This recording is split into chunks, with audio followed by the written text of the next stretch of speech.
Good morning, everyone. We are on the second day of the public seminar being presented by the outgoing batch of the public policy program.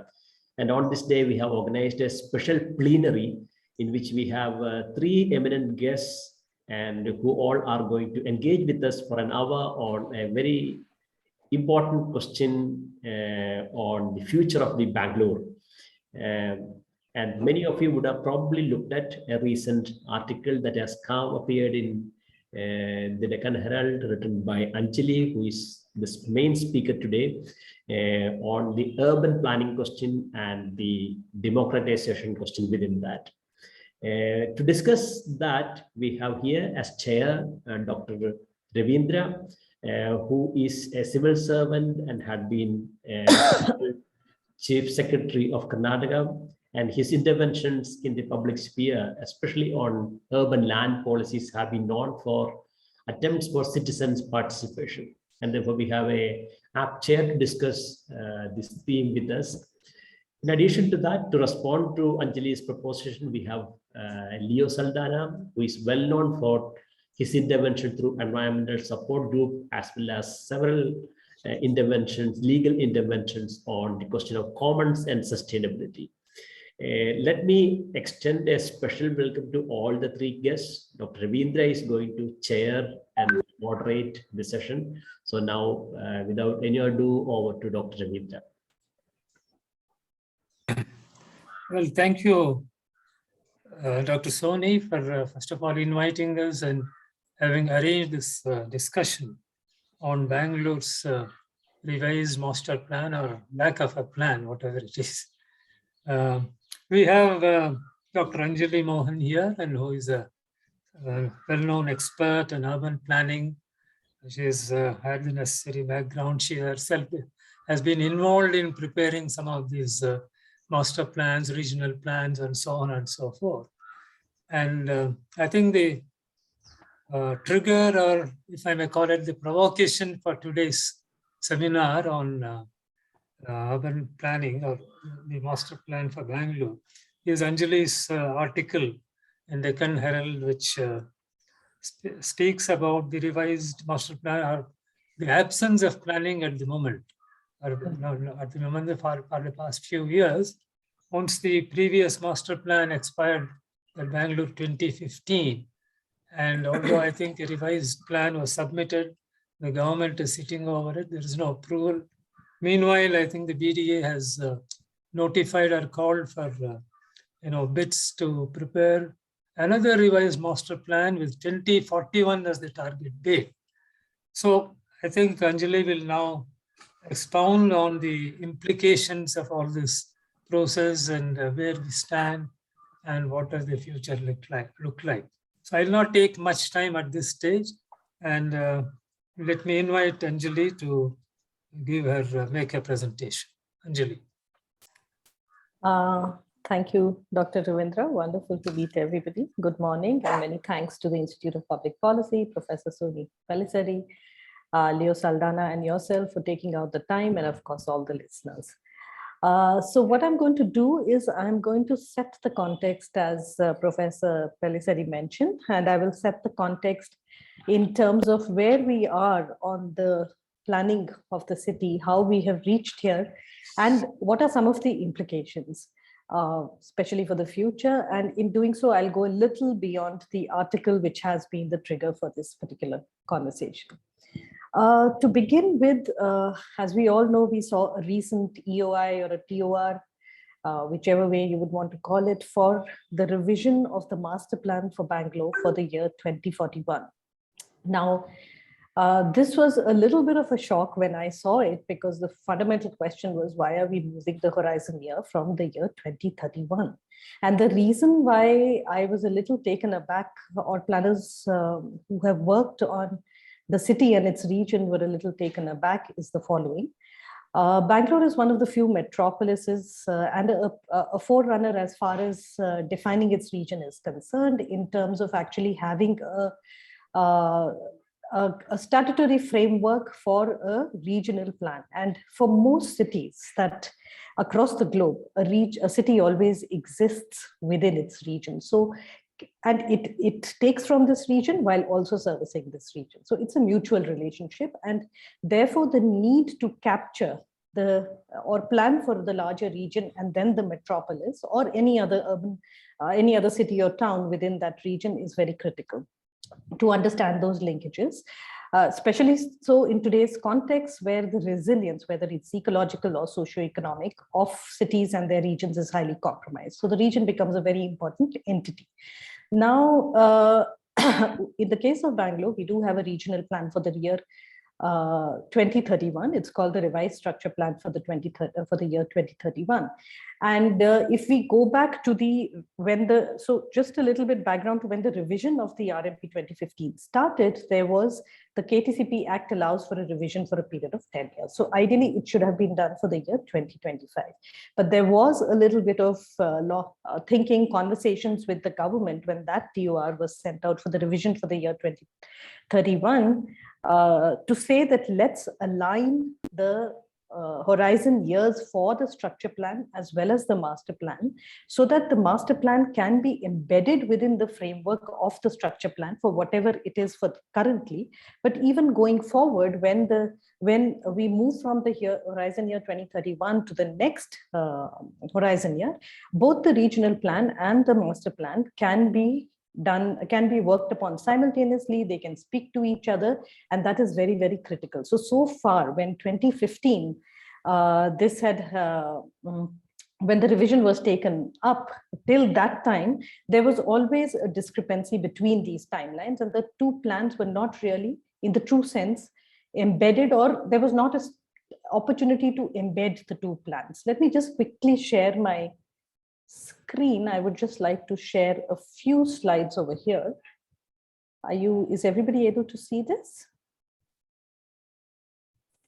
Yes, yes. Okay.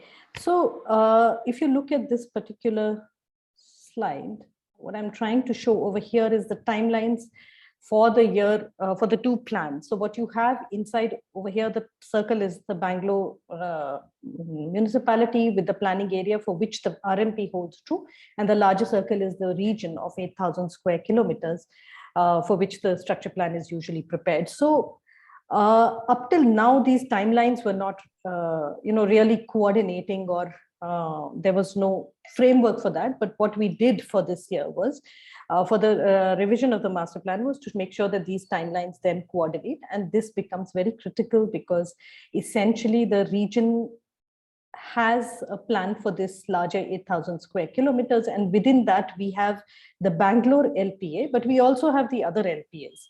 And you can see them in the Anakal, Magadi, all these LPAs are within this larger region, the local planning area, and therefore the plans for these should also talk to the larger regional framework. And that's how the planning has been envisaged. And I must say that Bangalore has been way ahead of its time in terms of defining the region as well as its statutory framework. Now, when you call for the plan to be prepared for the year 2041, to me, it's a roll back on a good decision, apart from creating coordination issues once again that were existing. So to me, this was I think this is the first issue that we have. Now, moving ahead in terms of where exactly are we as far as the 2031 plan is concerned. So you see the 2031 plan was approved, and then the approval was taken back. And I'm not questioning the taking back of the approval, but I think it is important to understand why that approval was taken back. And that there has been very little communication on that, except what gets reported in the newspapers, where they see the transit-oriented development policy did not find mention in the plan. Well, it was prepared only in 2019. The comprehensive mobility plan is what they are saying right now is what is lacking in the RMP 2031. And therefore, there is a need to take back the approval and prepare a fresh plan, which will also embed or have a comprehensive mobility plan. The way it was reported 1 year ago, when I also wrote in the same paper, was that the government is more or less creating an either or situation. So what it said at that time was that the master plan should take the provisions of the comprehensive mobility plan.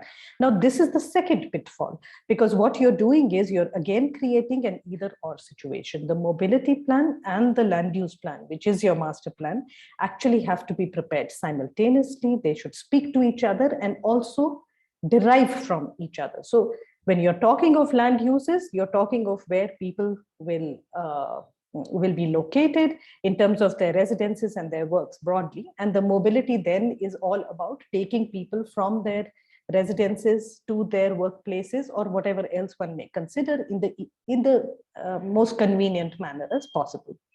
Now, again, and this binary is largely stemming from the institutional silos. And that's the third point that I want to raise here. So there is this BDA, which is preparing the master plan or the land use plan. And then you have, of late, we are hearing it is the BMLTA, but there was also DULT. In between, there were conversations on the UMTA. All these are transport authorities, the Bangalore Metropolitan Land Transport Authority, the Department of Urban Land Transport, the Unified Metropolitan Transport Authority. These are acronyms in the institutional space that are generally getting spoken about, and there are conversations around this. But I think the third pitfall, which is very critical to observe, is that these conversations again are happening without any consideration of how to coordinate. For example, where does the BDA sit? Where does the DULT sit? Where does the BMLT sit, and how will they be coordinating across the city, which is one unified spatial fabric, but also within their own silos to make sure that each one doesn't end up focusing on its thematic. These thematics on the ground are pretty much connected and they work in a very fluid manner, whether it's land uses or fluid transport. So that's the third pitfall. This then takes me to the fourth one, where there is this huge question about who is responsible for preparing the master plan for Bangalore. The government constantly says that there is the Bangalore Development Authority, the parastatal that should prepare the master plan. Whereas there is a very strong pitch from the civil society, which says that the Metropolitan Planning Committee, the Bangalore Metropolitan Planning Committee, which has been constituted as a provision of the 74th Constitutional Amendment Act, is the plan-making authority. Now, actually, both these pitches are, the first pitch is as false as the second one and vice versa. If you look at the 74th Constitutional Amendment Act, planning and governance, first thing that it does, it actually integrates planning and governance, and secondly, it democratizes it. The BBMP is the plan-making body, but should be the plan-making body, but through its ward committees or area sabhas. So the entire 74th Constitutional Amendment Act actually rolls out a framework for the convergence of a top-down vision, a top-down framework within which planning should happen, and a bottom-up effort. And also if you actually understand the 74th Constitutional Amendment Act, the Metropolitan Planning Committee is in the first instance responsible for putting out those frameworks to say these are the frameworks within which planning should happen. And the local governments within its jurisdiction should prepare their plans through their ward committees. In the second instance, as these plans emerge as a bottom-up process, the BMPC is responsible through its larger institutional structure, is responsible for actually collating and then coordinating actions around these jurisdictions. So, and if you notice in the 74th Constitutional Amendment Act, the term that is used is that it will be a draft development plan. It doesn't say a final development plan because it brings in that dynamism, saying that it is draft for a reason. The city is constantly growing. There are lower level plans, which should be a dynamic activity, and the draft development plan keeps getting updated as in how the planning requirements, aspirations, challenges emerge. So I think that's where the understanding in some ways is it's important to bring in this clarity as to who is the plan making body. So that's the third point, that fourth point that I wanted to bring. The final point that I would like to spend a little bit of time, and that also because the reaction to my article, at least from Leo, was in terms of participatory planning or democratizing planning. To begin with, our statutory frameworks do not allow for this participation. And here I would like to bring in a difference between participating in your present and your future through a plan making process to reacting or interfacing with a plan, right? So what we do have a provision for is a citizen interface, which the institutional frameworks allow at different stages, and the citizen is asked to react to what has been put up there, right? When I say participation, or if you look at the larger definitions of participation, it actually means a proactive engagement, right? So if I am going to prepare a plan for this particular area sabha or this particular ward sabha, I must be able to spatially put up a visualization of that plan. As Leo has rightly said, that the maps need to go to the people. I say the maps also need to emanate from people, right? So those maps, those spatialization illustrations should be available for the people. People will start to annotate on them. They will start to understand. That's a geography that they understand. They don't understand anything that is happening in a ward which is 5 kilometers away, but they do know what is happening within 500 meters to 1000 meters within their own jurisdictions or within their own wards, right? So, and I think that's the tacit and the experiential knowledge that needs to be captured within the plan making process. Now, the problem here is that we have not got that provision in the statutory frameworks to begin with. Having said that, what I do also know, as a person who for the last 8 years now has been trying to work in various geographies across the country, trying to institute bottom-up participatory planning processes, that there is a huge challenge in actually operationalizing these participatory planning processes, given the diversity and the plurality on the ground. So how do you start to capture them? How do you then start to discuss the trade-offs, and what trade-offs then start to manifest in the larger plan? And what do they speak about the approach of planning the city and its people? So I think these are a couple of points that I would like to put forward for today's discussion. And I look forward to a meaningful conversation. These are some of the things from my perspective, having worked on the regional plan and the two master plans and 2 regional plans for the city of Bangalore, apart from other master plans across the country. And these are real challenges that we are facing right now. Thank you. Over to you. Thank you, Dr. Anjali, I think for having put forward the various arguments for your, thesis about the master plan and where we stand and all that.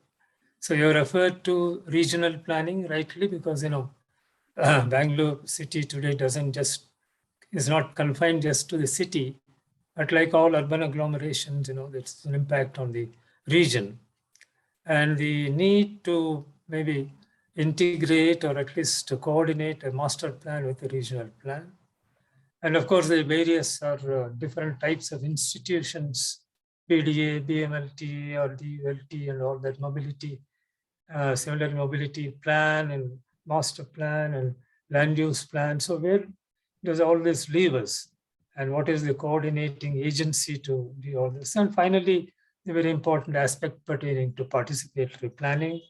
How can people participate? What are the limitations now, and so on? So the issues have been raised. I think now may I request Mr. Leo Saldanah to offer his comments. Thank you, Dr. Ravindra, for this opportunity. Thank you, Sony, Professor Babu Matthew, and IPP. And also thank you, Anjali, for putting forth in a very comprehensive way the problem of planning and the problematic of not having, as you put it, a statutory framing or framework for participatory planning. I will pick up on the last point, and I will say I disagree with that because I've just shared in the chat box the link to the 74th Amendment's Article 243ZE, which applies to Bangalore. If you can click on that link as I share my view, you will see that the purpose of that article is very clear, and it is it's an article that the 74th Amendment actually evolved after a long process of negotiation between states and center.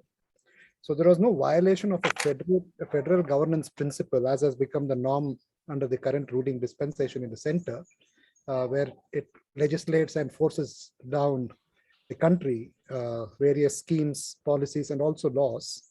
And as you saw in the budget the other day, one of the worst forms of urban policy making is for the budget to say we are going to allocate something and then we'll bring the policy and the law to ensure it is implemented. It's like, Professor Ramesh has always said, in environmental lawmaking, we have always add the law and then we run and write the policy. So I think in the urban governance space, it has been different. The policy evolved as an outcome of a lot of discussion between states and the center in terms of how revenue has to be shared, how power has to be shared, how finance has to be allocated. And it is through the 74th Amendment, the State Finance Commission was brought into play. And the idea of the State Finance Commission is to ensure that there is no disparity in development. And disparity in development was not necessarily only between, say, just because Bangalore gives about 40% of the GDP of Karnataka, doesn't mean all of the wealth should be accumulated and kept in Bangalore, like, say, Mohan Pai argues or Kiran Mazumdar Shah argues. So that's the elite view, that, since we make so much money, we should therefore also get all of its returns, right? But then where is the water coming from? Where is the labor coming from? Who is subsidizing Bangalore with the water supply, the labor supply, the enormous energy demands that Bangalore makes? Bangalore consumes most of the energy produced in the state of Karnataka. 2,500 megawatts is, or up to 3,000 megawatts is the demand of the city. So when you look at it from that framework, this city actually has it's like an octopus which has got its tentacles way out there, and it draws upon the resources where those people don't have the capacity to say, hey, wait a minute, this is water that belongs to me and my farm or my village or my community, and how can you divert it? Or the worst case scenario is, some of us, not me of course, but some argued for our wastewater to be treated and sent out into downstream districts. Now, all this to me is a result of centralized planning. It's a result of a non-federated. Federated is not necessarily the power sharing between the states and the center as is normally thought of. The 74th Amendment made the third tier of governance, the local governments, constitutionally an independent tier of governance. So there is no negotiation of their independence. So which is why Article 243ZD or ZD for district planning, actually, if you look at the text of it, it looks at integrating the demands on natural resources, about water sharing, about land use planning. These are critical. And these cannot be subordinated to the will of the chief minister because he happens to sit on the BDA. And when there is a BMRDA, he's a chairman there. If there is a BMRCL, he's a chairman there. And if not, the chief secretary. You see, and you can see that if you take the Directorate of Urban Land Transport, it is the chief secretary, or the Bangalore Metropolitan Land Transport Authority is the chief secretary. So the kind of concentration of powers in the center. Center doesn't necessarily mean Delhi. Center could also mean the state capital, which assumes the kind of power which is not there in the Constitution. So I would say that the Constitution actually argues, if you look at Article 39 of the Constitution, it's very clear in terms of its directive principle for state policy and how state should behave, that it has to be done in a method that includes the people, because these are people's resources, where the state is merely our servant, which is supposed to do our bidding. So the question then comes up, whose vision is being implemented today? You are right about the fact that the vision that is being implemented is not ours, not the people's. It is a top-down driven vision. If Narendra Modi, the Prime Minister, wants smart cities everywhere, we go do smart cities. Somebody comes next and says we want unsmart cities, we run. So that's that level of idiocy in urbanisms that has become pervasive across the country has to be actually understood for the long-term implications that it has. It effectively derails democracy.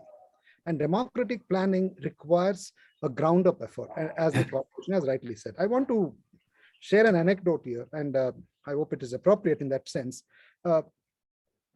In 1998, if I'm not mistaken, there was an effort to, when Dr. Ravindra was the chairperson of BDA and I think also administrator of BBMP, he was holding both posts. Similar issues existed of the lack of coordination, of the BDA being a runaway horse. Nobody could tame that beast. And let's remember, the BDA is a creation of the emergency. All the powers that, I mean, one of the, as Arvind Narayan of Law School product and also author of Undeclared Emergency rightly says, one of the major prongs of Indira Gandhi's effort to take over institutions was to abuse her power in directing how cities were envisioned. And one form of envisioning the city was to ensure that she created parastatals like BDA.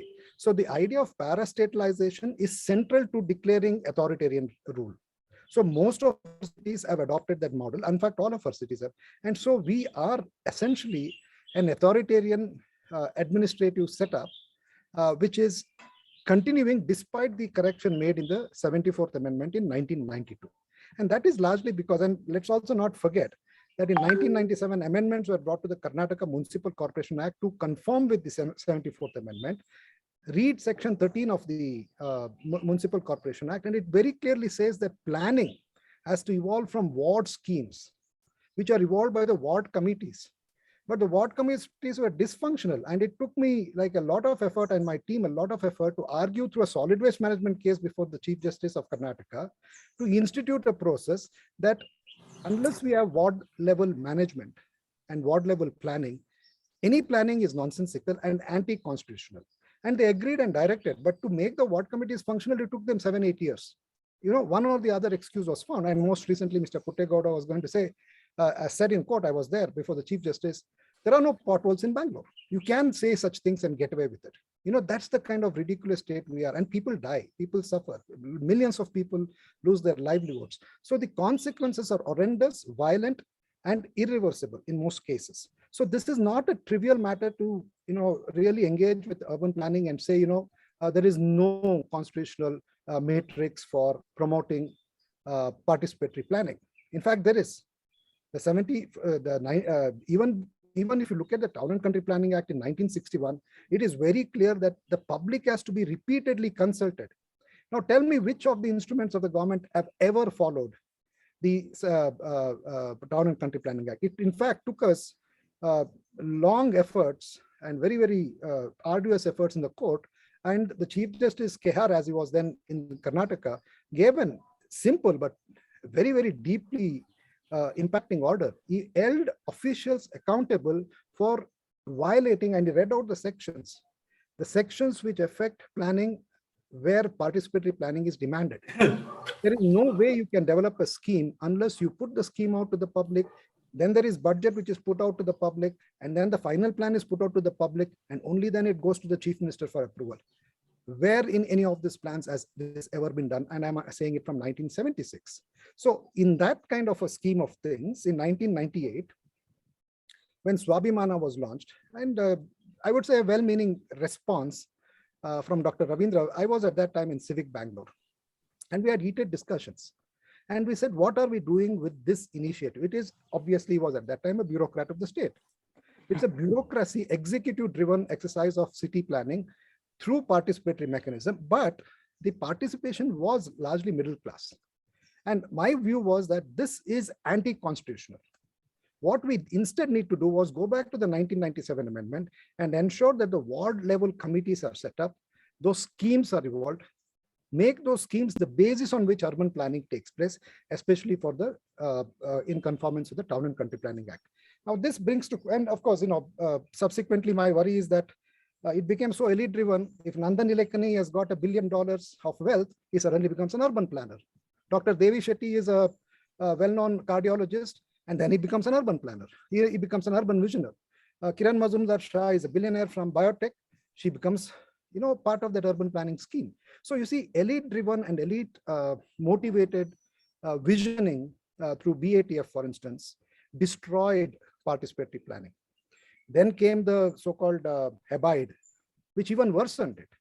And in fact, there was a Bangalore visioning plan while the 2031 draft planning was. And we had to go and protest outside BBMP and ask, let's say, Mr. Azim Premji to step away from it. He was selected from it. So you see, the problem is that we are acting like we are a kingdom.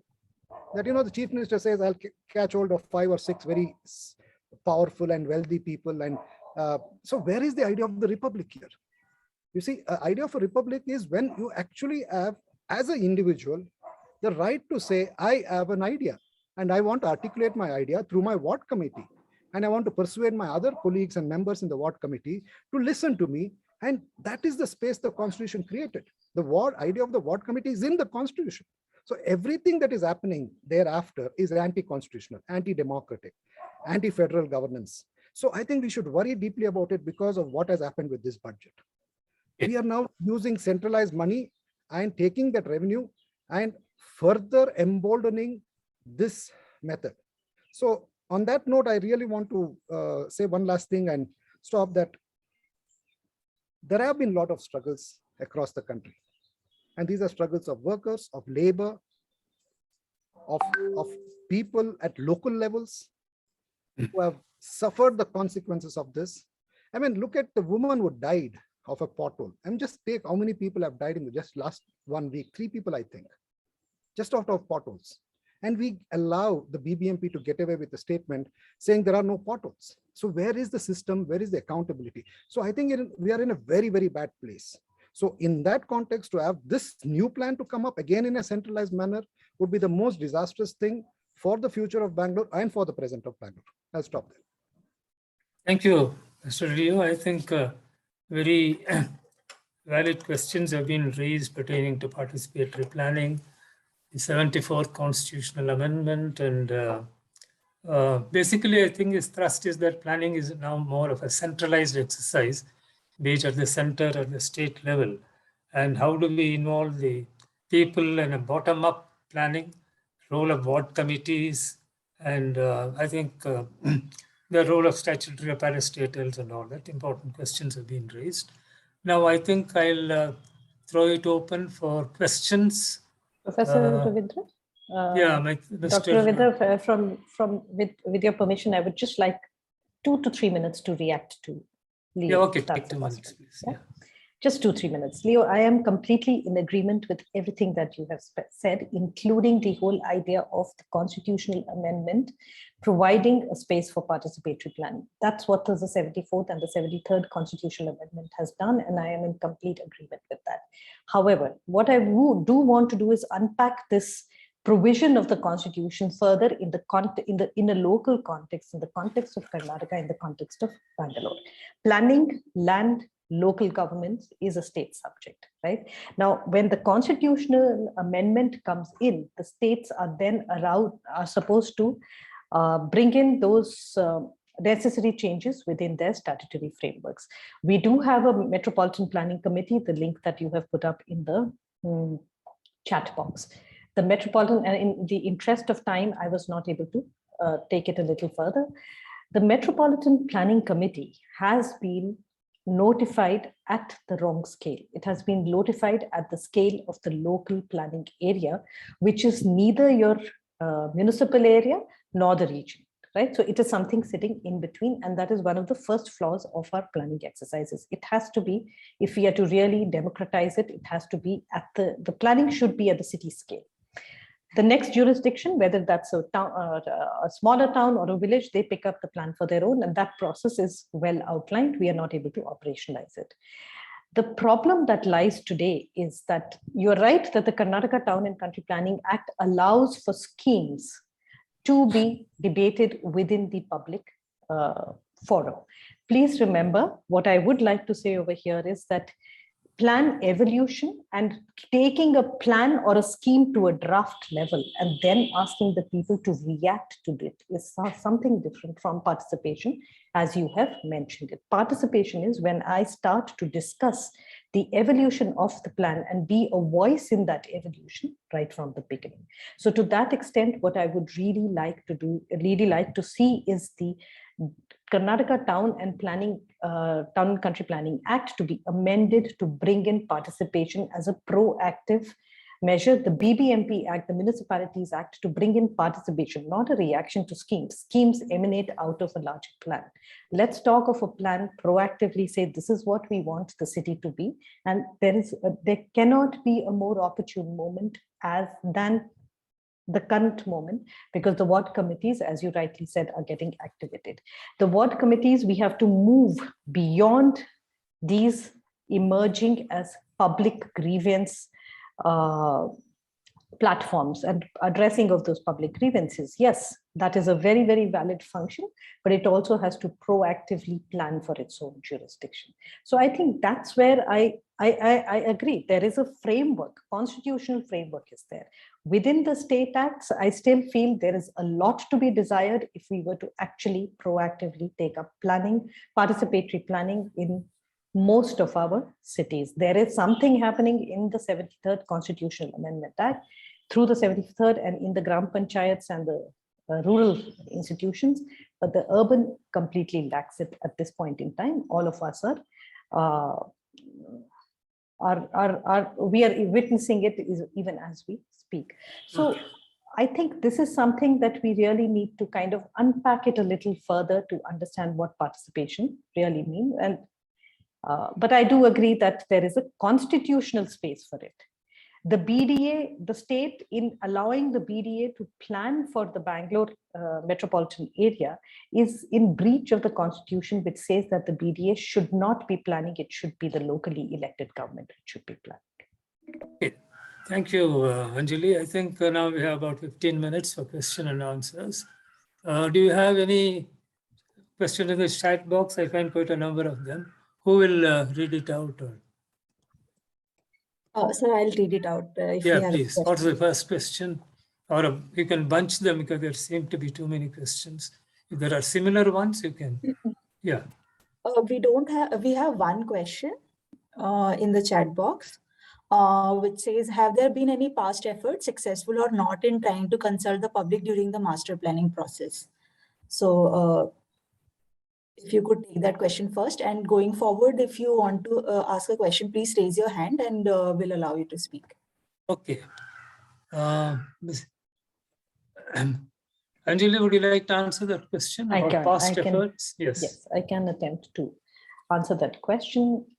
Usually the plan is prepared under the Town and Country Planning Act, which allows for participation for the first time to happen. Well, participation, but actually it has to state the intent that it is preparing the plan. The BDA is preparing the plan. It has to be put out in the public forum or in public spaces. And then when the draft plan is prepared, after that, that's when the plan is put up in the public domain. When the RMP 2015 happened, usually what happens is there is a 30 to 40 day period, and the language used in the act is that the public can give its suggestions and objections to a plan which has already been prepared, a draft plan. Now, in the RMP 2015, what we did manage to do, and there was a lot of conversations at that time around it, is that we managed to take the plan and its various aspects, the physical maps, documents and all that were taken out for the first time, I think, outside the BDA premises. And these were put up in Yavanika in a public place, and people were asked to come look at these plans, react to these plans, raise their objections, suggestions, and then there was a committee set up. So that is one place that I have seen some sort of participation, but mind you, it also happened at the end of that draft plan stage. In this particular plan, the TOR was very, very clear that the consultant must take the plan to its to the various wards, and every ward there should be a meeting that is conducted, 2 public meetings that are conducted, and feedback is sought.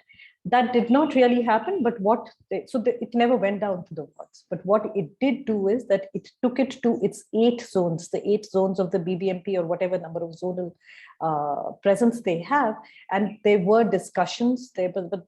But you must understand that you are putting up a plan and then asking people to react. That people just react. basically.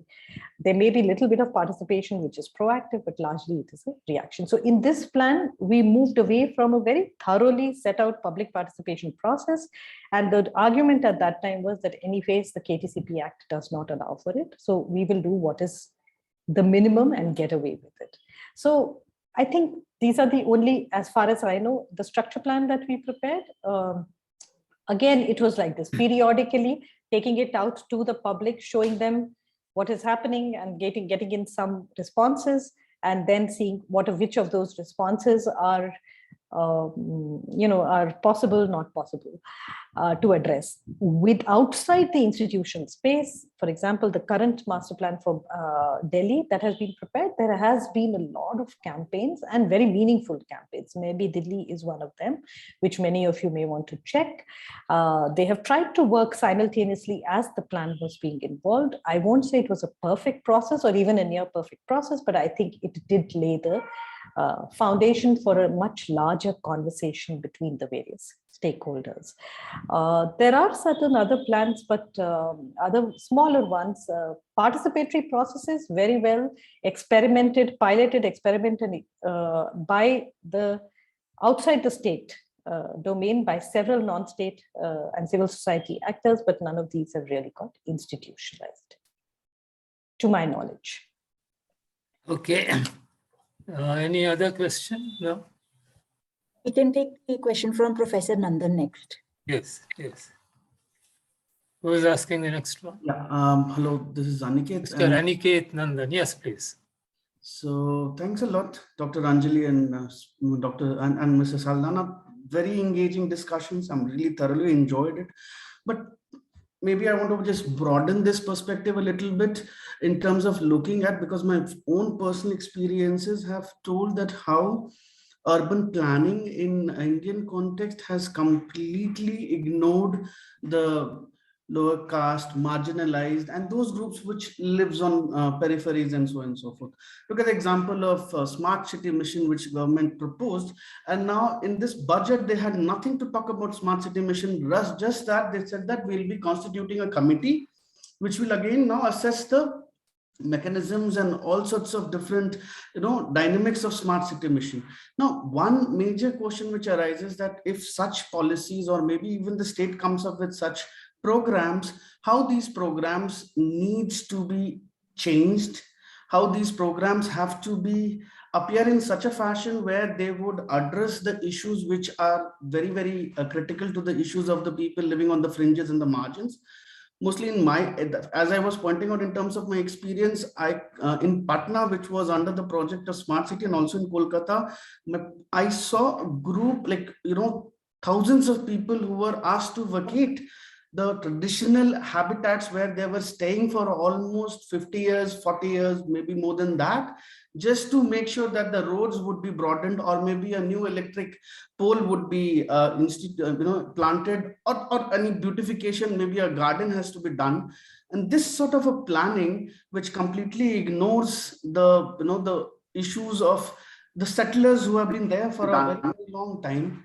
How do we look at these issues, and what can we do to make sure that such policies are challenged and changed also? Yeah, Professor Dr. Saldanah and Anjali, both of you can talk about it in a very brief. Yeah, maybe first Leo can respond and then Anjali. Yeah, maybe first Leo can respond and then Anjali. Some disturbance in the audio. Yeah, I also am unable to hear Leo. There is a your voice is cutting. Yes, Leo, go ahead.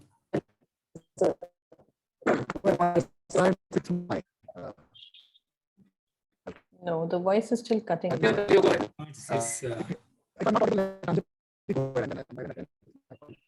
Maybe then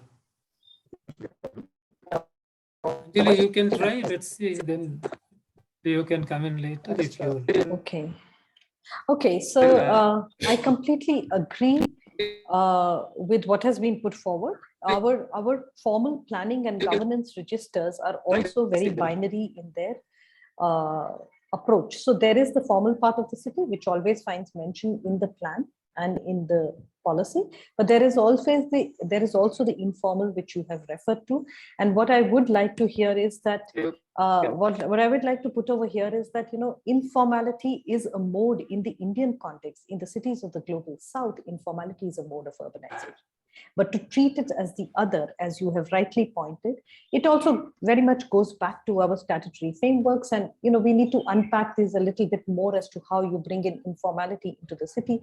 But it is very much required. It needs agency because it is a dominant mode of urbanization in our cities today.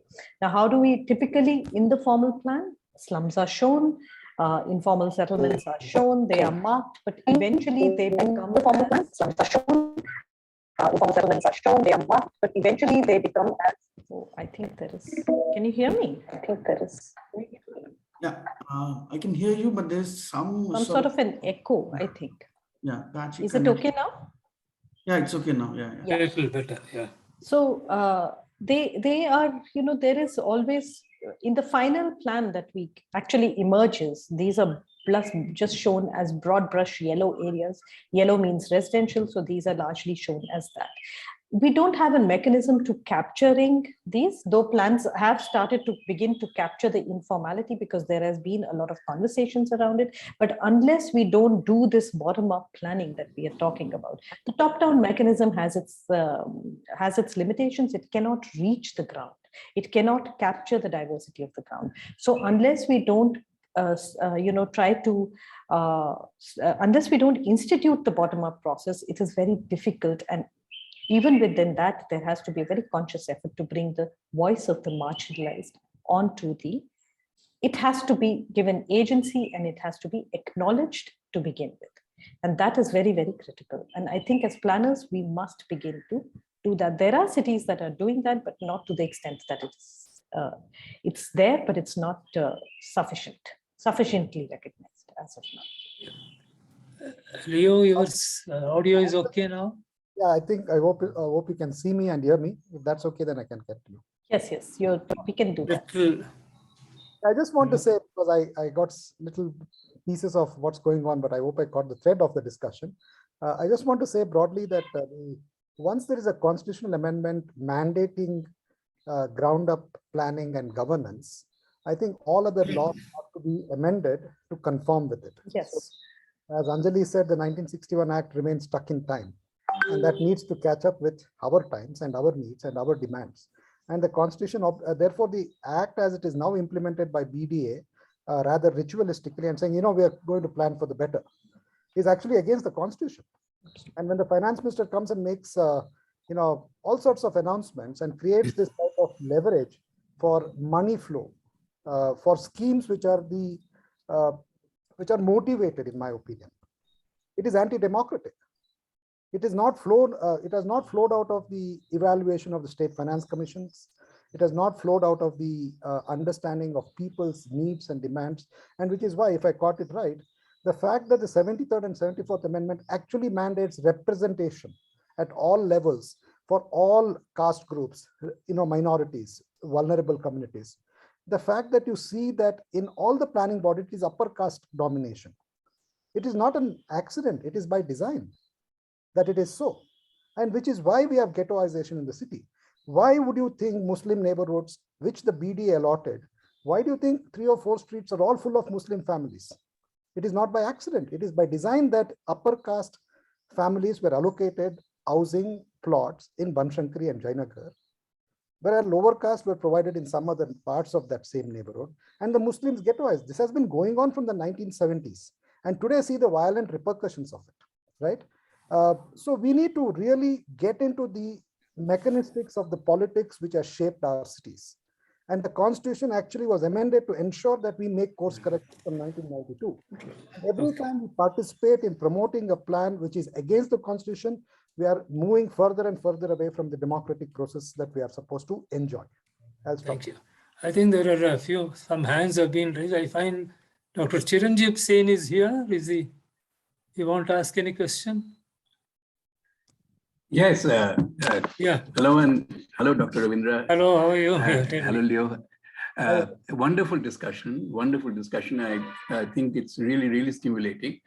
I just wanted to, I know as urban experts, I'm thinking about how to operationalize the participatory component, which I think is very, very central, and several efforts are being made.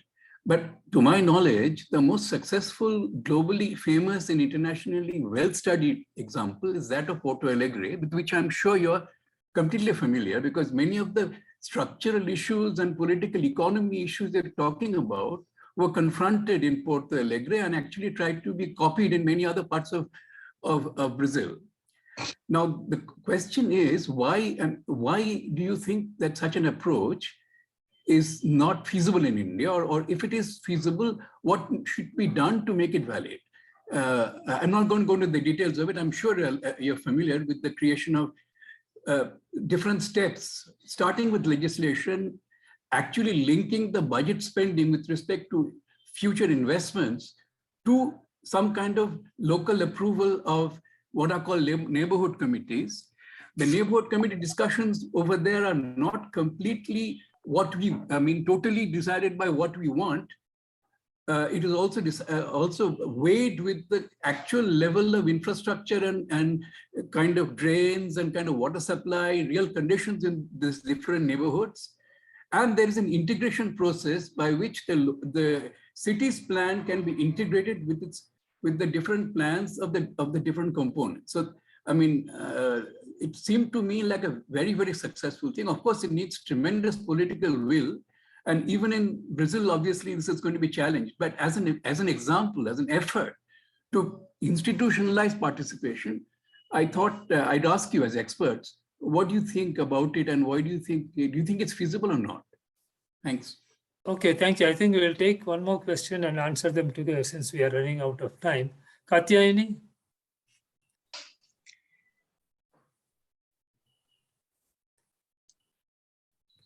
Yeah, good morning, sir. Very nice to hear you. And my question is that the 74th Amendment clearly says that the MPC has to frame the guidelines for local participatory planning. And the fault that I see right now is that these guidelines have not been framed at all. So BBMP is totally unaware of how to go about doing this participatory planning. And also, there is so much of talk only about integrating land use plan with the mobility plan. And the other aspects of actually coming out with the plan as envisaged in the 74th Amendment, that it should cover economic development and social justice. Now, that aspect is totally ignored or forgotten, and it's all only about land use and traffic. So, so how do you integrate? We need an authority like the BMLTA, even to plan for water and sanitation, and also for urban poverty alleviation and for economic development. We need different authorities which will work under the umbrella of the MPC to really come up with a plan that meets the goals of 74th Amendment of having social justice and economic development as the parts of the plan. So where is the thinking into that?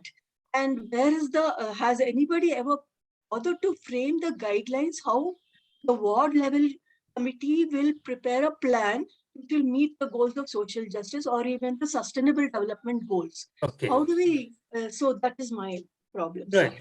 I think we will combine these two, and I would request both Anjali and Leo to respond briefly, maybe another two minutes each, and then we'll be left with no more time.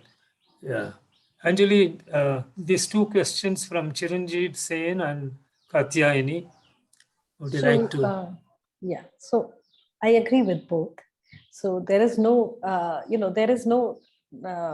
as I have written in the chat box, I think the larger gap is that there are these constitutional mandates and constitutional provisions. And I continue, while there have been a lot of questions raised on the 74th Constitutional Amendment Act, I continue to say that this is one of the, it really is a wonderful amendment which provides us the framework and a lot of flexibility to work within that framework for the states to actually come out with these guidelines. So Professor Sen, you were right in terms of participation happening in other developing country contexts, and Porto Alegre is a very good example.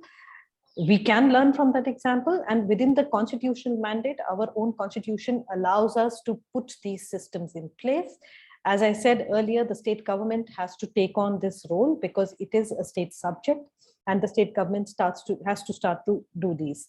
This then leads me to the second question or the observation that Katyani has raised. Clearly, yes, the MPC as the nodal agency, as the coordinating agency, needs to be notified at the right scale, which is the regional scale. And within that, your local bodies need to be empowered, capacitated, allowed to start planning for their jurisdictions. I personally, from my own experience, feel that there is no question of not having the capacities at the local scale for their own jurisdictions. They are very much capable of planning, and we just need to facilitate and allow that process. The guidelines, yes, that is the job of the MPC. That is the job to give that framework within which the plan should be prepared democratically. And that needs to be done. But I think the starting point is that the MPC has to be notified at the PMRDA scale so that they are able to look at the larger regional level challenges and prepare for local and start to address the local level challenges within that framework. Mr. Leo? Yeah, I'll just be quick on the Porto Alegre question. Thank you, Dr. Chiramji Singh, for raising that. I agree the Porto Alegre we must see is in the context of the political movement at that time. As you well know that the Workers' Party overthrew the military dictatorship in a sense, which had its after effects in the quality of democracy, which have drastically suffered. So Porto Alegre should be seen as an emergence of the Worker Party's efforts to deepen democratic planning. And in that sense, it was limited to largely mobility and planning in the bus-based systems in that particular city. But I had the occasion to go to Foz do Iguazu, which is at the very south of Brazil, a couple of times to study their municipalization project, in which 18 municipalities actually decentralized efforts to ensure that the entire region, food production, food consumption, and also to ensure that not a single bit of the farming practices there would use insecticides and pesticides and rush that down into the Parana River, which is also a dam there, one of the biggest dams in the world, and thereby protecting whatever they have as water resources. But the important thing is this, everything happens there ground up. I have actually seen, for instance, how the mayor goes and embraces the equivalent of Paura Karmikas in the transfer stations, for instance, how rainwater harvesting is instituted, how planning of streets is done by actually walking down the street and asking people, what do you think should happen here? Should there be food courts? Should there be vistas? Should there be buses? And it's not just one city, 18 municipalities and multiple cities within that. So, Brazil has gone, unfortunately, the wrong way towards the totalitarianism of Bolsonaro now. And in many ways, we are also going in that same direction here in India. So it is critical that given the impetus on urban infrastructure development and planning, we need to really look at what's happening in this country. The fact that 2041 is the horizon year for developing the plan, who decided that? Who gave them the right? Where, as the chief secretary, got the right for it? And if you take the transaction of business rules of Karnataka, you find that the chief minister becomes a de facto power center for everything. And this chief minister has actually taken the entire Bangalore development office under his wings. And he is not accessible. So why do we allow for such inaccessible power centers to define the fate of 1 crore, 2 crore, 3 crore people? I mean, Bangalore has got 1.5 crore population, so it's a very significant power base. So it doesn't matter which political party is in power. The degeneration of democratization of our urban planning started way back in the 1990s. And it is just continuing. And as Prem Chandavarkar in the discussion we had on Janara Vedike platform said, this is because of financialization of land. And I want to raise one more problem here. Just look at what happened the other day, 2 days ago. Ashoka, who's our revenue minister, along with Madhuswamy, who's our law minister, and several others have formed a committee to financialize our commons. Now, this is not just rural commons, even urban commons. Rural commons, it's far worse. Who gave them the right to even think of it when there is a public trust doctrine which is fundamental to our life and livelihood? Land is ours. It is not for the people in power to decide, not for a bureaucrat or a politician to define that land can be actually manipulated into the hands of the private sector. We have fought court cases for 15, 20 years. What for? Which country are we trying to save here now? So these are some of the questions I bring to you. And I also want to raise that there are limitations in the 74th Amendment as well. This was recognized way back in the 1990s by Dr. Subrahman Prasanna, who was then Urban and Regional Planner at IMB. And he said, why should planning be available as an instrument only for cities which have more than 2.99 lakh population? That is when they reach 3 lakhs. Why can't planning be at a panchayat level? Why can't it be at a Nagar Panchayat level? Who gave even the parliament the right to imagine that planning is an instrument that can only be exercised at a scale which is at a meta scale? You see, so this type of notions, which are degenerate, in my opinion, are against the very idea of urbanisms which are progressive. Right. Thank you, Leo. I think we have run out of time, so let me take a couple of minutes to. Dr. Ravindra, if you could take few minutes to tell your points of view. Yeah, that's right. I'll just make a few concluding remarks. I think in the first place, I must say we have had a very, very interesting discussion. I think the number of issues have been raised, which may be considered controversial, but at the same time, absolutely valid. See, all the points that have been raised are valid in the first place. So I would like to say a couple of things, both from the point of view of the constitutional mandate that we have and what is happening at the state level authority. See, urban development, local government, these are all state level subjects under the Constitution. So for a long time, given our colonial background and all that, the local self-government, how it developed, all these, it is the state laws which have been governing the local areas. It may be the Municipal Act or it may be the Town and Country Planning Act. They are all local acts, state acts. Now, it was only in the 90s, 1992, 93, the constitutional amendments were made, both 73rd and 74th, to bring in decentralization in the rural areas as well as in urban areas. So after the 74th constitutional amendment, first let me say, even the state governments very, very reluctant to operationalize them. Now, rightly or wrongly, the Constitution says in Article 243, W and all that. See, the Constitution has left the discretion to the state government or the state legislature to endow them with the necessary powers and authority to, devolve the powers. Now, that is the crux of the problem. Yeah. So all the powers are with the government. State government. The state governments have in turn to empower whether they're urban local bodies or rural Zilla Panchayats and all. I mean, in a way, it is interesting that at least the rural local bodies, Zilla Panchayats, even the village panchayat is much more empowered than an urban local body or a municipality. So that is the first thing that is to be remembered. Secondly, about planning, since we are talking about planning, yes. What the Constitution says is about a Metropolitan Planning Committee. It's unfortunately the word used is committee. And its only function that has been given there is to prepare a draft development plan. Of course, there are some clauses as to the process. I mean, consider the sharing of resources, so on and so forth. That is a framework. That is a very good framework that has been given.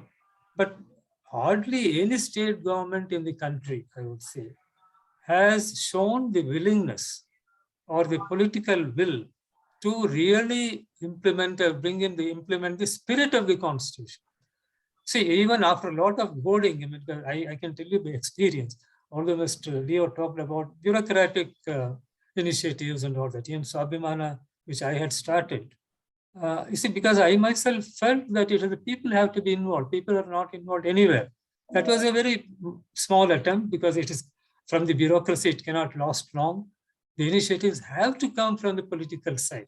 And this is where, in practice, I find it is the lack of will at the level of the political leaders when we are saying that we are not doing this, we are not doing that, the democratic framework is there, both in terms of elections and in terms of, because as laid down by the constitution, the cabinet, so on and so forth, and they have to function. So the real crux of the problem, and sometimes it has been an irony to me, the elected leaders, representatives, once they get elected, see the democratic component of the entire, the process, that somehow recedes into the background, and it is the exercise of power that they have that becomes more dominant. So the example given by Leo is perfectly valid about two state-level politicians trying to say, use the words, I think, financializing commerce.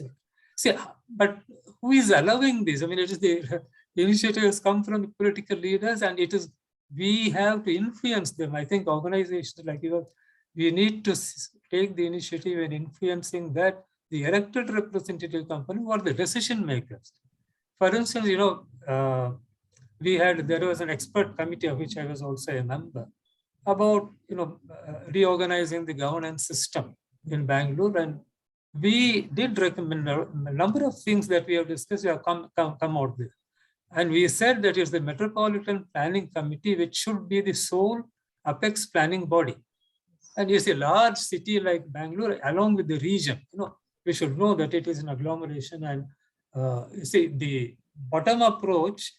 See, the planning there gets confined to one particular local area. A ward committee has only a ward and a jurisdiction, so you plan the local things. Similarly, you go up, and then there is need for maybe at the zonal level, the city level, and the regional level, as Anjali was explaining that process.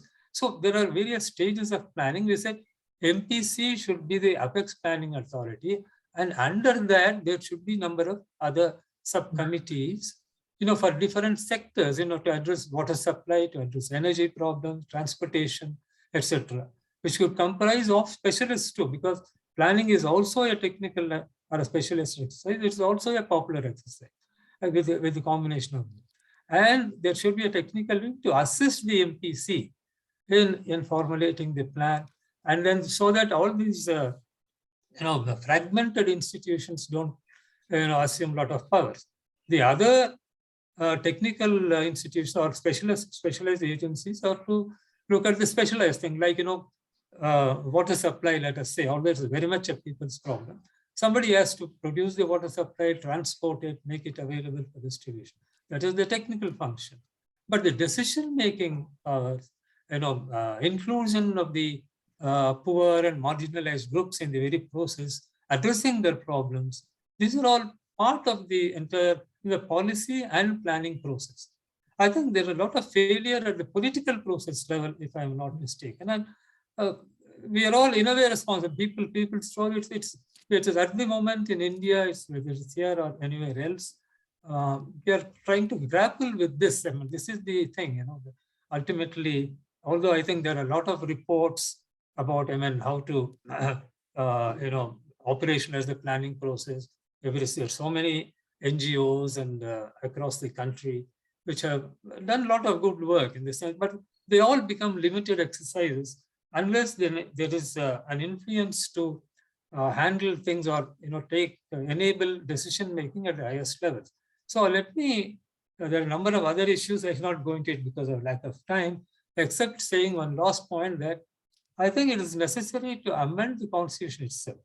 I have said we must revisit the 74th Amendment in order to set right certain things. For instance, as I said, the provision relating to MPC itself, instead of saying Master Plan, Metropolitan Planning Committee, it can probably spell out the authority and the functions of the MPC.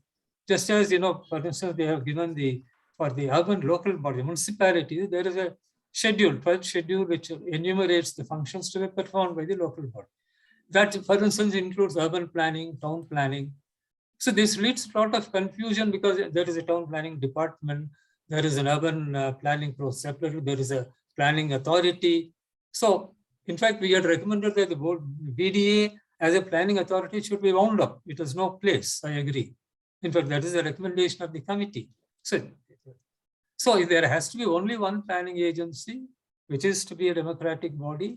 But under that, you can have some sub, committees or some other kinds of smaller agencies which will carry out the functions. That is functional aspect is also extremely important, because we speak about efficiency and effectiveness in service delivery. Ultimately, services have to be delivered to the people. Maybe it starts from planning, but it comes to governance issues. That's where we fumble. There are a lot of other connected issues like corruption, political economy. Ultimately, it's political economy, I think, it dictates the entire process. So it is a combination of politics and economics. And how do we really ensure that the participatory process is able to influence the political economy? This is again a matter for debate.